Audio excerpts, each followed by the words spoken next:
Hey, this is Brian and Darryl from the Infamous Podcast. What's up, Darryl? What's up? And today we have a special surprise gift, penance for our YouTube subscribers. This is going to be a YouTube exclusive review of the movie Run, Hide, Fight. I keep calling it Run, Fight, Kill. I don't know why. So it's like the game Marry, Screw, Kill. Right.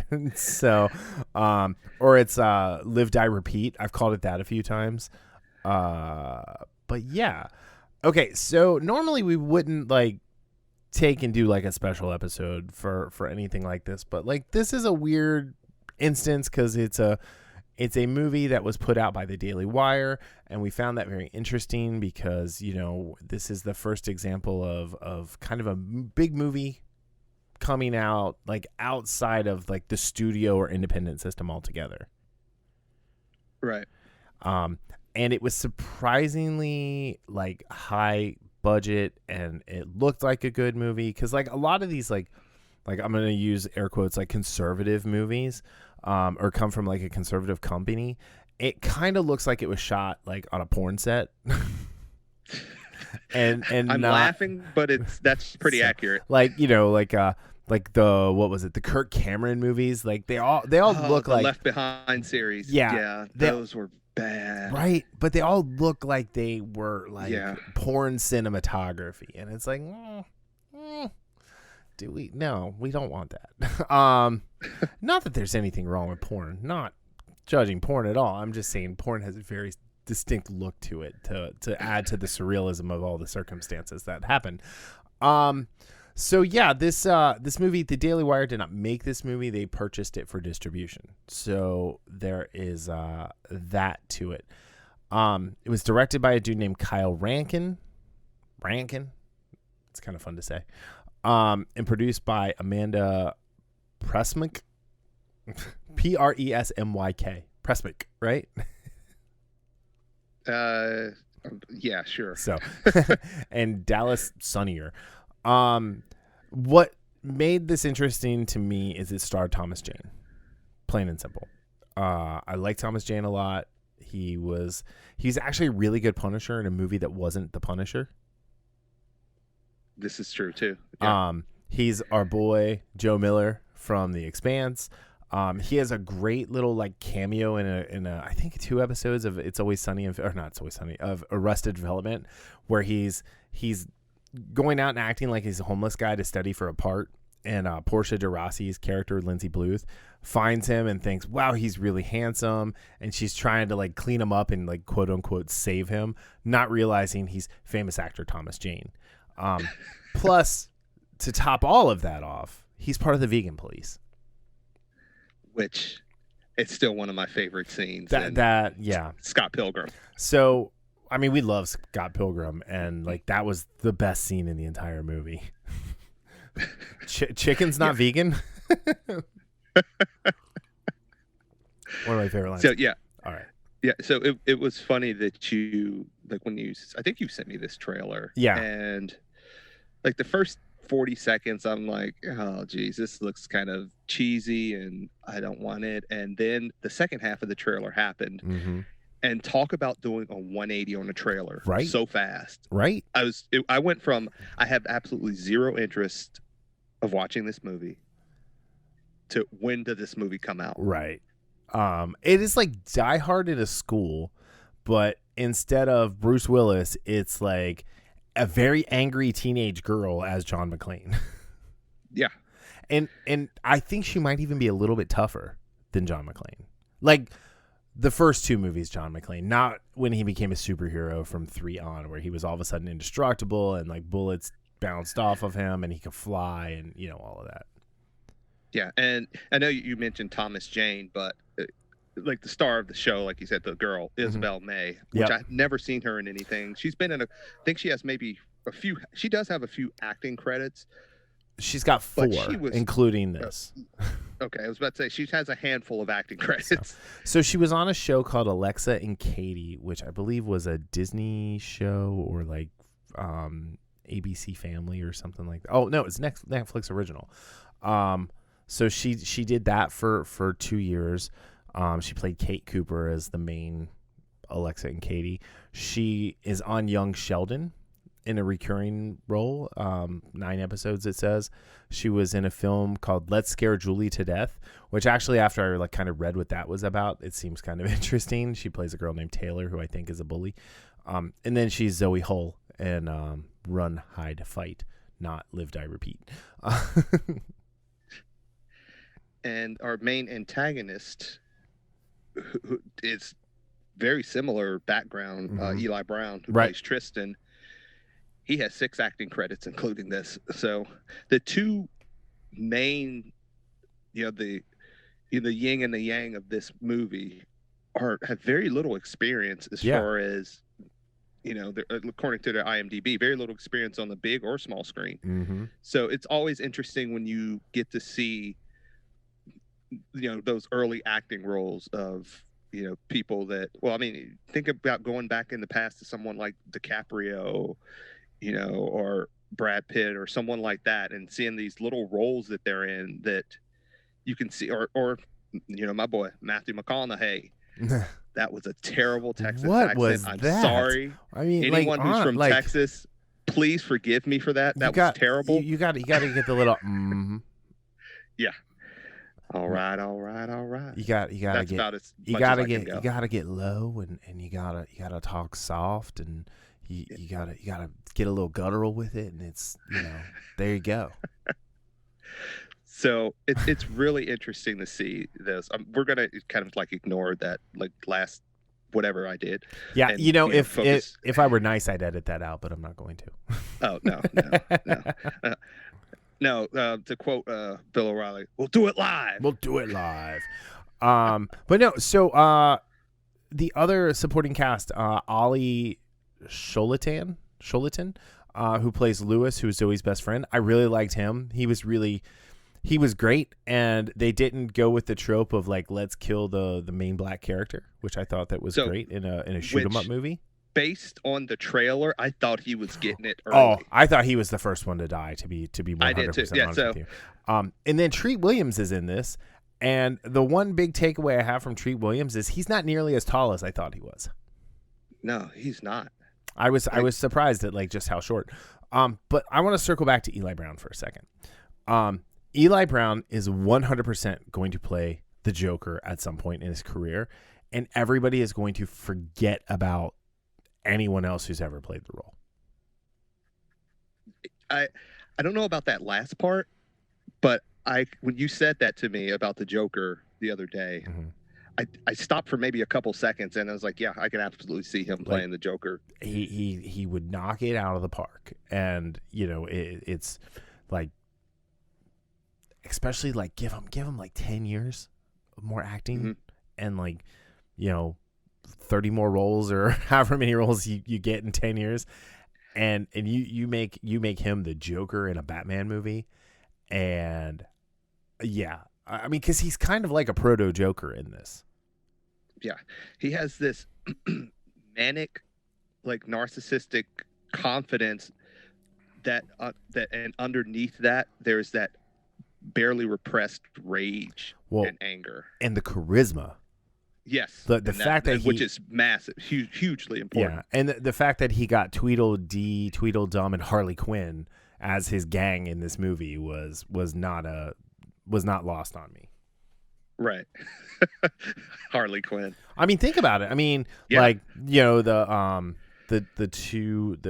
Kip and Chris are both Tweedledee and Tweedledum from the Joker gang, and then Anna, who is Chris's sister, who we did not get enough of in this movie, by the way, was his Harley Quinn. She was the one who was going around and actually doing all the heavy lifting. Yeah.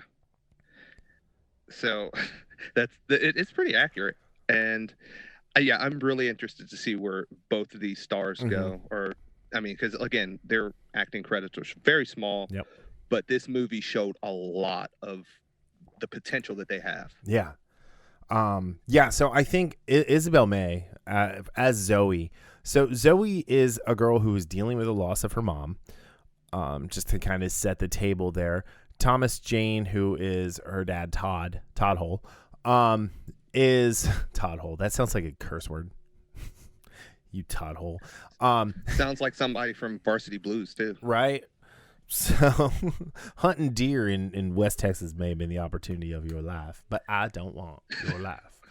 I could quote Varsity Blues all day. I could have conversations in just Varsity Blues, and I don't think people would realize I'm quoting the movie for a good 20 minutes into the conversation.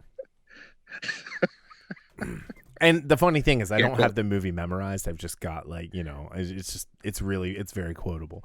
But no, so she's dealing with the loss of her mom and has actually seen her mom. And one of the interesting things, oh, by the way, spoilers. Do we have to? I mean, yes. The movie's been out for a couple of weeks or a week. Spoilers. But she as she goes on, she's seeing her mom, and like her mom is like, run, and that's Act 1. Act 1 of the movie is Zoe needs to run away, and then Zoe finds her courage. From the wizard and comes back and she's going around and trying to save as many people as she can. And then that's when Anna finds her and her mom tells her to hide, which we then enter into Act 2, which is all about Zoe consolidating the strengths. There's a great conversation with her ghost mom where she talks about, you got the smarts and you picked that stuff up from me. And then she's going through the pockets of one of the dead security guard or dead teacher when the office blows up. And she goes, you got going through people's pockets from your dad. So I thought that was like a nice little character moment. And one of the things I like about this is like about that, her seeing her mom, her based on Zoe's, as she continues to grow from this, she sees her mom differently because, when you first see her in the first scene, her mom has that kind of like the rag on her head. I'm assuming she had cancer. Yeah. I don't remember if they I think they said she died of cancer, but yeah, she definitely died of cancer. And then she sees her with her hair. And then every time, as you go through that run, hide, fight, those different stages, mm-hmm. It's almost like her mom becomes what she wants to remember her as, not as, the dealing with the cancer and how cancer whittles a person away. She's remembering her mom at her strongest as Zoe gets to her own strongest self in the, that third act. And I thought that was a really cool, just kind of visualization of what was happening as she was growing in strength and confidence in that she could do this. So this movie definitely is not without its controversy or its haters, I guess would be the way. Oh, hey, look at this. Robbie Collins from The Telegraph compares the ringleader of the school shooter to the Joker from The Dark Knight. He stated May's performance feels as heroic as the character. Oh, he's talking about Zoe, as she's playing, that makes no attempt to grapple with the American school shootings as a nihilistic cultural phenomenon. Whatever. Okay, that's funny that I didn't even look at the reception stuff. Like I just literally pulled up Wikipedia to talk about like the producers and stuff. But yeah, it's rocking a 22% on Rotten Tomatoes right now. To be honest, that's up because when I first looked it up to see what was going on with this movie, because I knew it was purchased at a film festival at the Venice Film Festival. After looking that up, it was at like 7% on Rotten Tomatoes. So the scores are getting there, but like people are gonna not like this movie because of the subject matter. Yes, and sadly, you're going to probably see over the next few years more. Well, we've been seeing that for a while now, and I think it's just going to get worse. Is you just assume based on who's in it or who directs it, mm-hmm. you can kind of tell what the critics are going to give it as far as a rating goes. Yeah. We know that, and it's sad because you're not getting and again, I've told you for the last several years, I don't even care about ratings because, and I know why we use them because, it just gives a sort of barometer. But I follow, a couple of YouTube personalities that I know that our movie tastes are similar. Mm-hmm. And that's how I do my, depending on do I want to see a movie or not.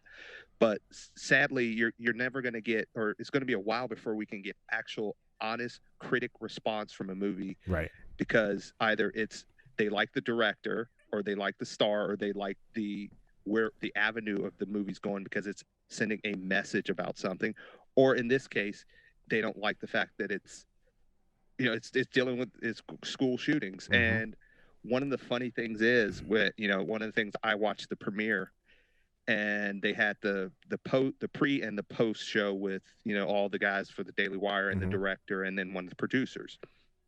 And they said this was actually a hot script in Hollywood, and then Parkland happened. Yeah. And nobody wanted to touch it. Oh, yeah, I bet. But here's the thing is, I know I have a kid and they do active shooter drills. They don't do tornado drills anymore. They do active shooter drills, which actually in our part of the country, they should probably be doing both. You're more likely to have a tornado hit your school around here than an active shooter, to be honest. But it's good to do both. And they're similar drills anyway. But I will say it was really interesting, the kind of the commentary on the drills about how like they're gonna the school is going to follow what they know. And if you, as the what did the guy say, the nihilist cultural phenomenon agitator of a school shooting, if you know that protocol, you can really like wreak a lot of havoc. And so the teachers were all very against any sort of improvisation, and rightfully so. You know what I mean? Like I don't think they portrayed the teachers as dumb. I think they portrayed the teachers as people who were really trying to like care for the kids in their charge. The only person who really kind of stepped on it was the guidance counselor who went into the cafeteria. Yeah, and again, it's not. One of the things that, and we see this a lot. Again, one of the things you mentioned was Die Hard. How did Die Hard work so well with the villain? Because Hans Gruber was one head of step. Yep. One head of step. Okay, one step he was ahead that too. of the feds, and he knew. He knew exactly what they were going to do and used it against them. Right. In the same way, and that's what happens here with Tristan. He knows all the procedures, and he uses that to his advantage. Mm-hmm. And that's what makes him a great villain, mm-hmm. in the sense of, man, this guy he's smart, mm-hmm. he's charismatic, and again, he's downright evil. Yeah. And he almost got away with it. And if it wasn't for those darn kids, he would have. Yeah, and again, the nihilist part is very apropos, but he takes some great digs at social media. Mm-hmm. And again, this is mostly from the eyes of, and because one of the things that Kyle Rankin said is, we get stuff like this and we get a lot of times the eyes from the person perpetrating this. He wanted to do it from the eyes of someone that's trying to survive this. Yeah. And, and Zoe. And Tristan says a couple of great things about, social media.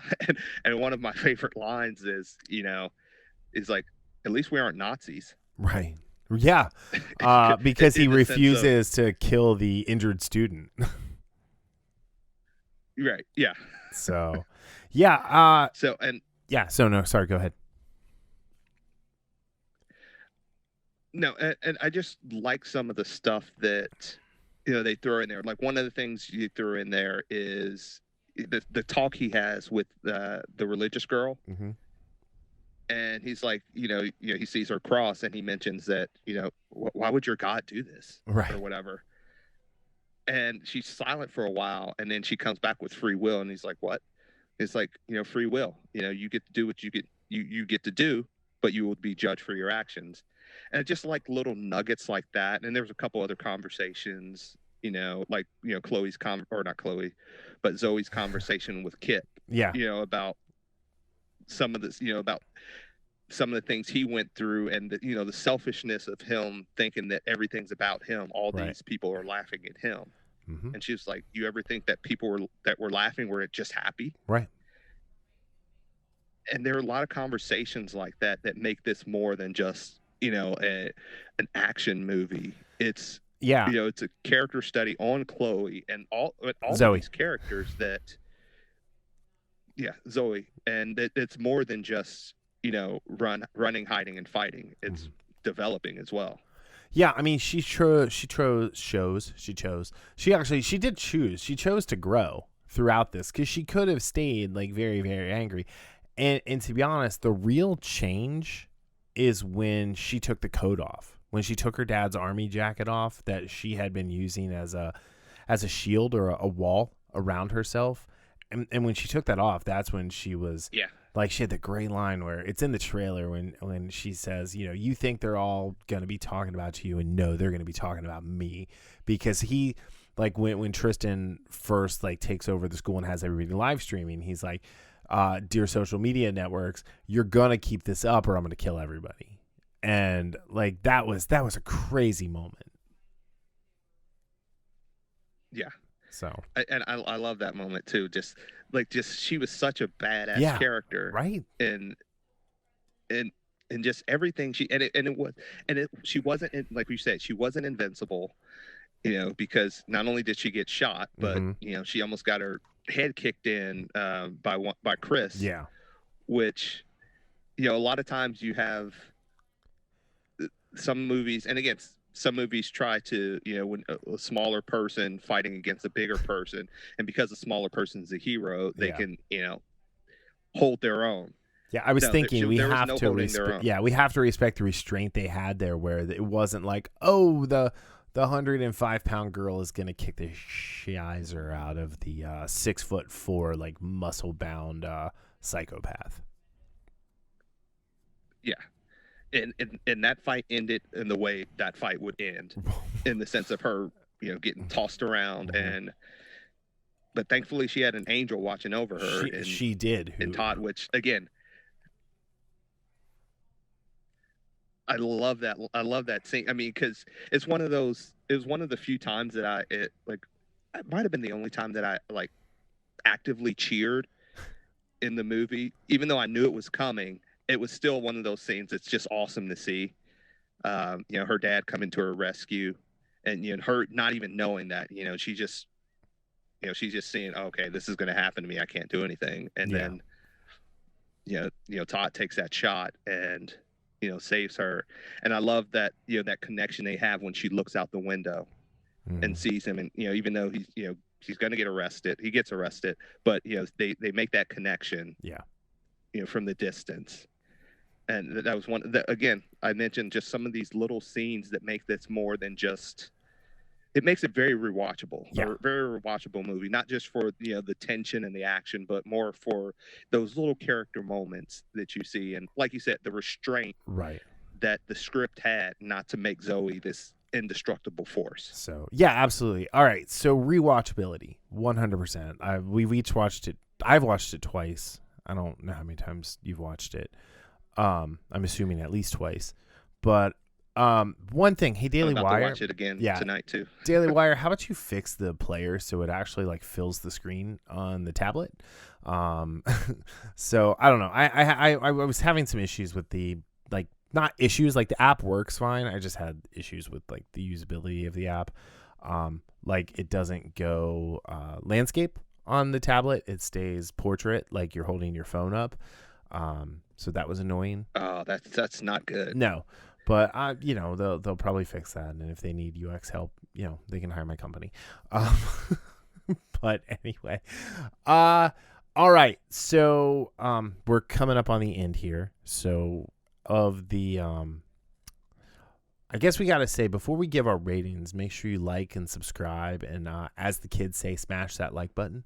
Can't believe I just said that. Anyway, all right. So we decided before we started recording we were gonna do out of 5, and we're going with Voices in My Head. because everyone hears because, voices. Every single person, like, or all of the main characters hear voices.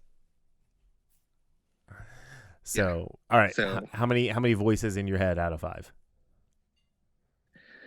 So I have it at 4 voices in my head out of 5. Okay. I thought it was, again, I love the character of Zoe. I liked the character of Tristan and some of the things, some of the shots he takes at, society as a whole. Yeah. The Eli Brown, I believe that's his name's charisma is great. Just like Isabelle May. I love that. I love the whole cast, but also like some of those moments, those little moments between characters that makes this more than just, a forgetful flick. And again, like I said, I'm going to be watching this again, in probably about a half hour or so. So again, definitely rewatchable. Cool. 4 voices in my head out of 5. Nice. Yeah, I'm gonna go with 3.5. I thought it lulled in some points. There was just kind of a little. I don't know. There were just these little moments near the end of the first act and the beginning of the third act that I felt like it was not a full stop to like what was happening or where it was trying to go, but it was just kind of like, okay, let's get to going. And the thing in the Spanish class with Tristan, like it was menacing, but at the same time it was kind of dumb. Yeah, that was one of those things I don't think was necessary. Yeah. And again, I think every movie has one of those moments where you're like, I could have done without that. So, and I'm not talking about the lulls in the movie. That's fair. That's definitely fair. Yeah, so I enjoyed it. Like, I'll definitely watch it again as long as you have the subscription and I can keep logging in. I'll definitely check it out probably again in like a month. But no, it was like, like again, like we were saying, this is a movie that is being put out in a different way. If you want to watch it right now, you have to go to the Daily Wire and sign up for their one of their tiers. It's in all 3 of their tiers, I guess.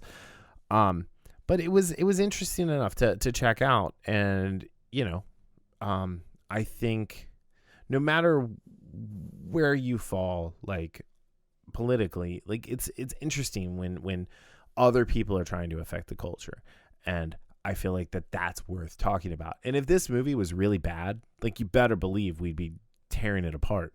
And if this movie was great, we would totally be gushing over it, which we're doing neither. Yeah, so. It's a good movie. It has its flaws, but I think it's one of those that's good enough to give it a shot. Yeah, I think if anything, if you're so willing, it introduces us to 2 very young actors who have very promising careers ahead of them, and that right there is worth the price of admission alone. So yeah.